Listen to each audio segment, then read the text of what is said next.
Hello, English learners, and welcome back to the podcast. I am coming at you today in a little bit of pain and discomfort. I don't think you can tell by looking at me, but I have kind of injured my neck. So I went to the gym on Monday morning.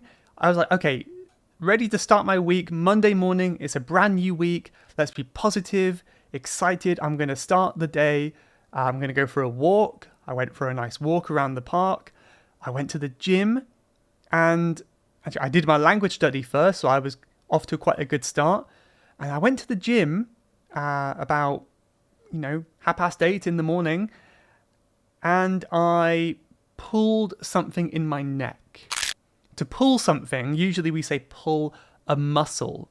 This is where a muscle is stretched too much and it causes some pain. I pulled a muscle in my neck. And it wasn't too bad at the time, but ever since then it got gradually worse and worse. And then for the rest of the day, I couldn't really do much. I couldn't really move my neck from side to side. And now it is Wednesday and it's still quite painful. Like I can move my neck like this now. It's much better actually, but I'm feeling a lot of pain around here. So it's improving slowly, but it's not comfortable. So I guess first of all, I should say be careful if you're working out, if you're exercising, be careful, don't push yourself too hard, and make sure your form is correct.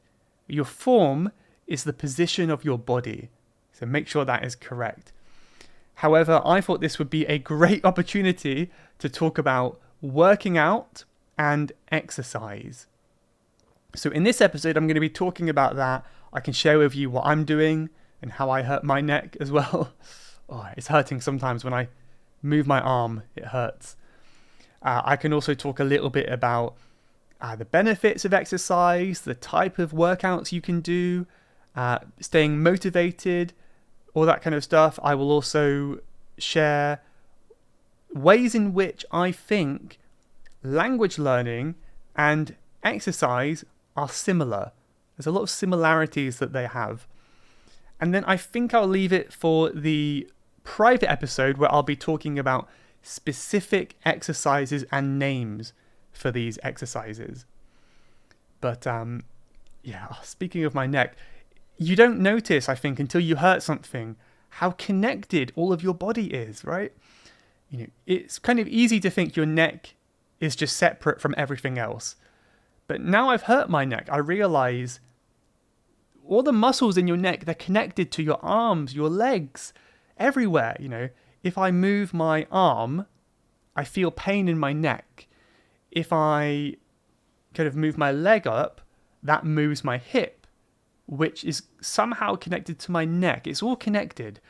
And these small movements on the other side of the body are hurting my neck. It's amazing how many things are connected.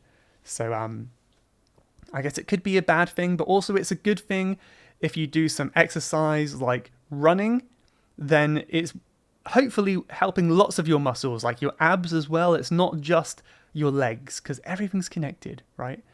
That's my theory. Anyway, you kind of, health experts can let me know if I'm right. I've kind of got into a nice routine recently. I had got into a nice routine until I hurt myself, where I wake up in the morning, go to the gym, lift some weights, do some leg work, that kind of stuff, and then I kind of cool down in the swimming pool, which is a nice way to end the workout. Workout, by the way, has many meanings. When I use the word workout today, it means exercise. So when you're working out, it means you're exercising, usually to build muscle or to lose fat. You're working out. So I cool down by going in the pool. Cool down is what you do at the end of a workout when you do something to kind of stretch your muscles and kind of give them a break at the end.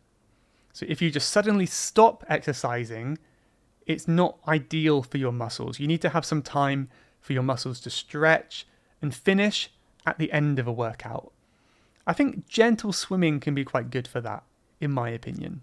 I've also noticed a really good connection between physical fitness and mental fitness. So the more time I spend in the gym and walking and moving, the more alert my brain is and ready to do things like work and language study. So if you're not currently doing much exercise, but you're learning English and you're studying very hard, you might consider trying to add some more exercise into your life and seeing how this benefits your learning.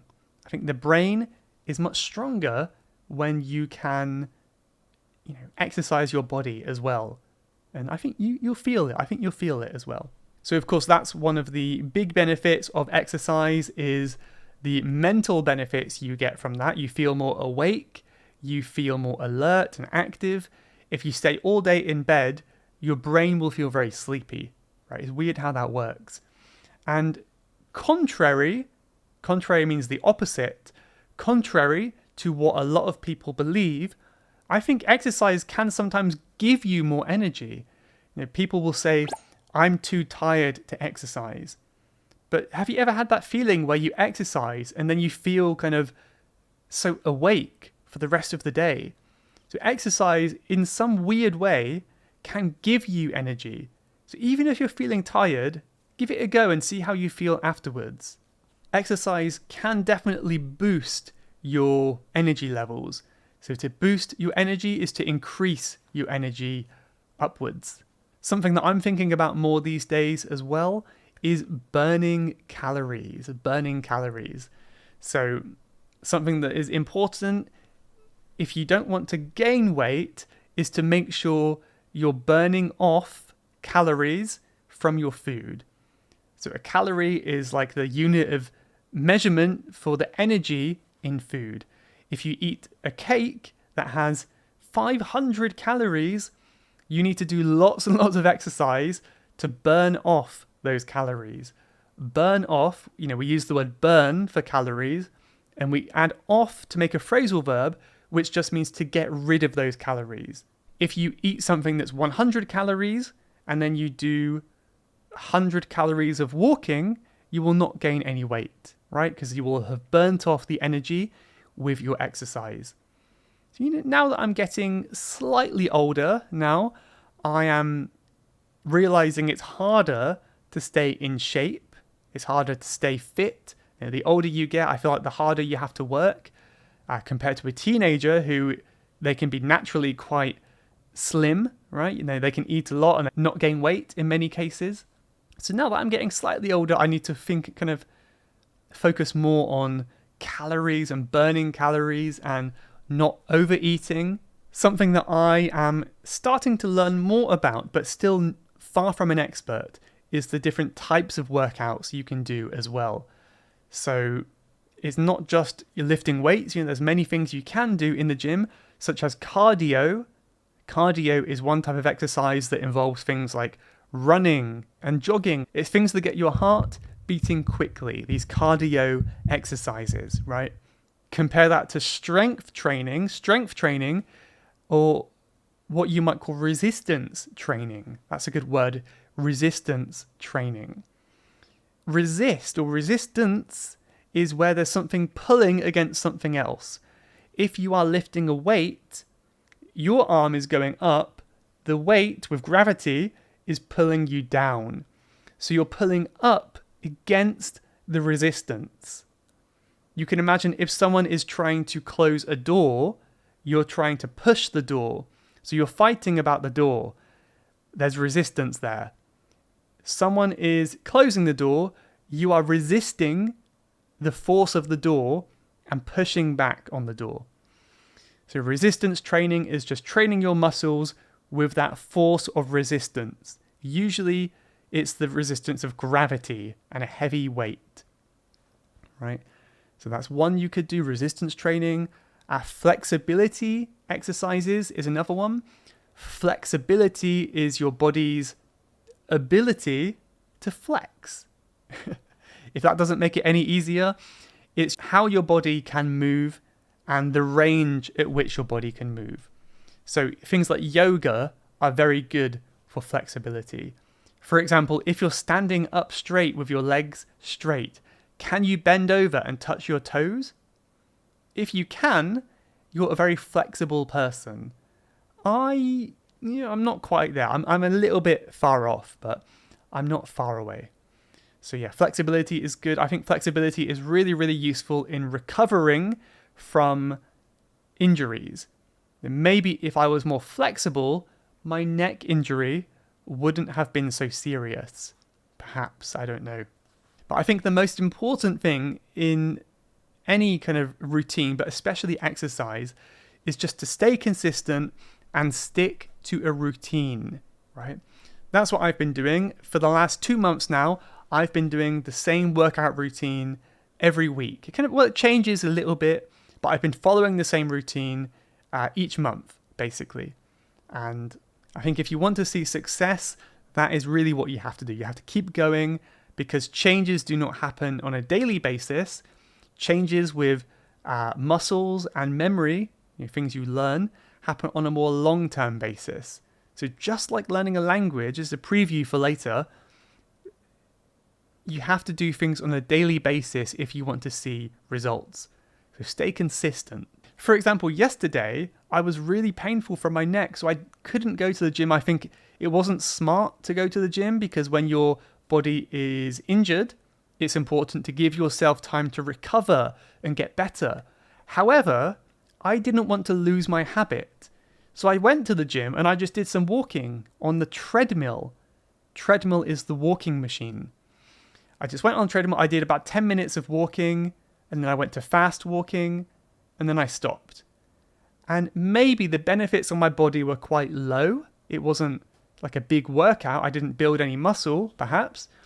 But I think I did encourage that habit. Just going there, even a little bit, is better than nothing.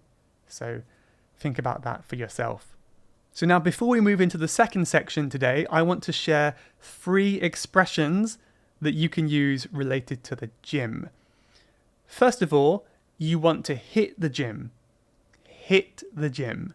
Now, I don't mean getting violent in the gym, but hit is a word that we often use that means kind of to go somewhere. Like hit the road is another example.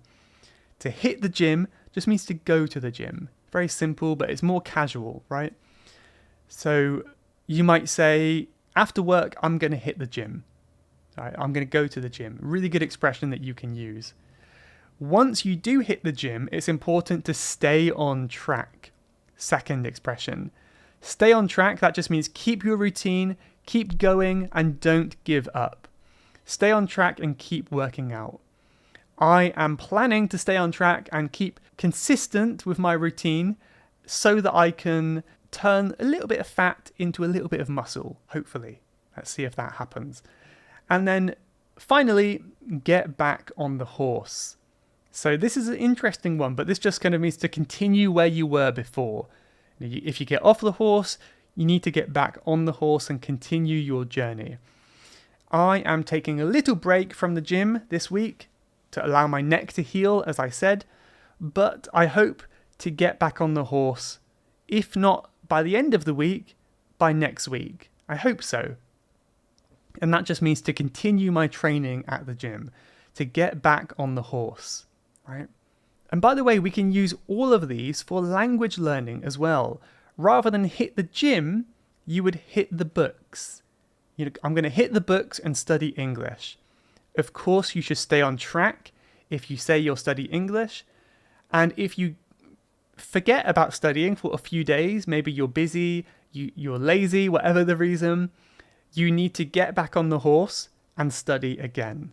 So this is a reminder for you to get back on the horse and keep studying.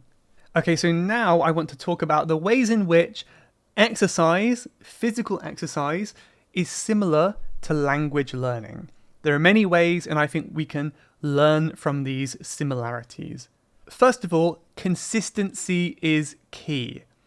Consistency means doing something again and again on a regular basis and not giving up. I already mentioned this before, but just as regular exercise gives you more benefits, more muscles, and more energy, then consistent language learning will do the same. If you're studying on a regular basis over a period of time, you will see much more benefit than if you do it sporadically. Sporadically means sometimes, randomly, not regularly. I guess sporadic is the opposite of the word regular. Another example in how they are similar is progression. Progression. This is how you progress and you add more challenge as you get better.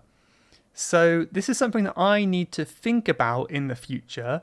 As I said, I've been doing the same routine in the gym for about 2 months. And when it starts to become a little bit easy, I need to think about progression.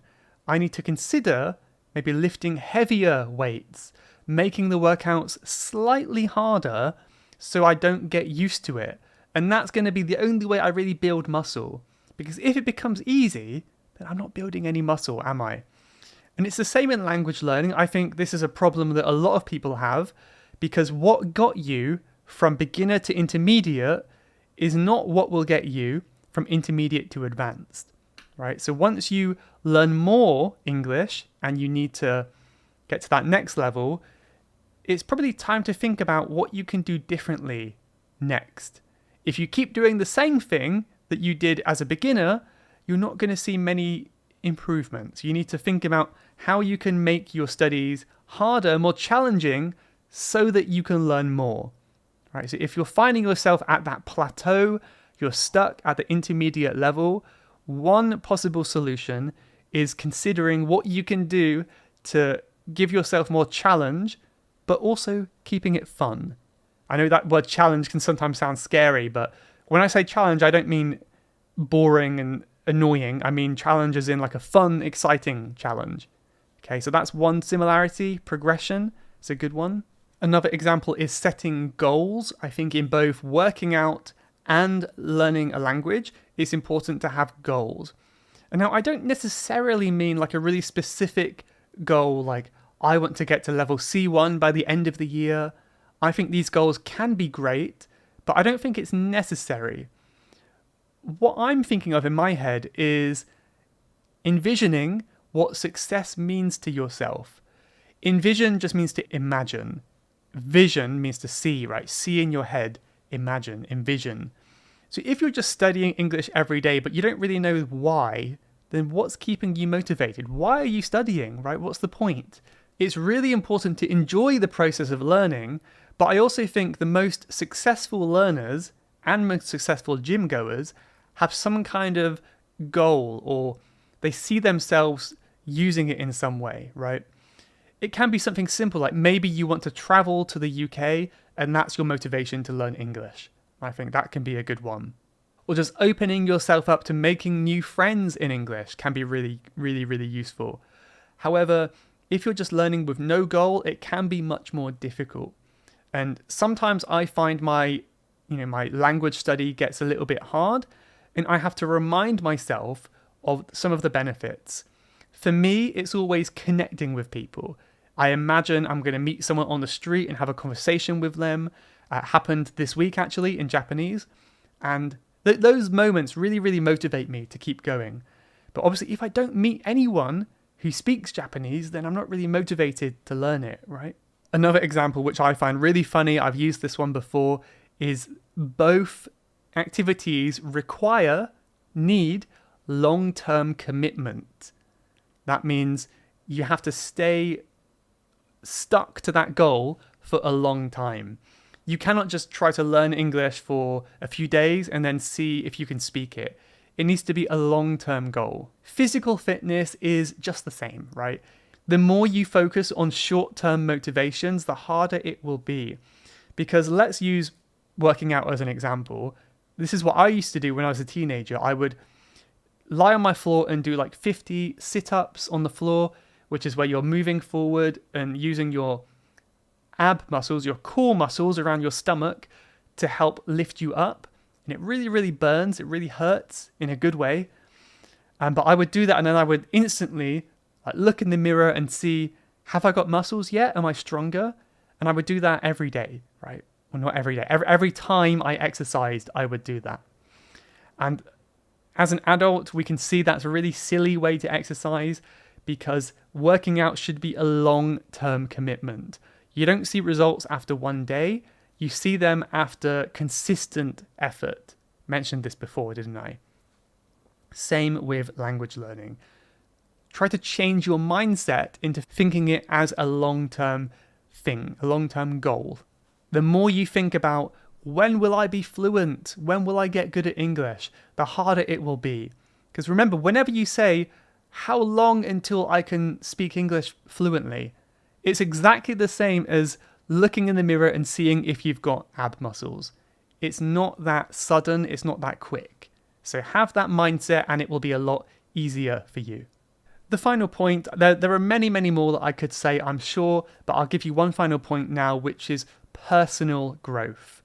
This is somewhat unrelated directly from the topic of language learning and working out, but both of these can lead to some personal growth, self-improvement, and discovery as well, self-discovery. You learn more about yourself.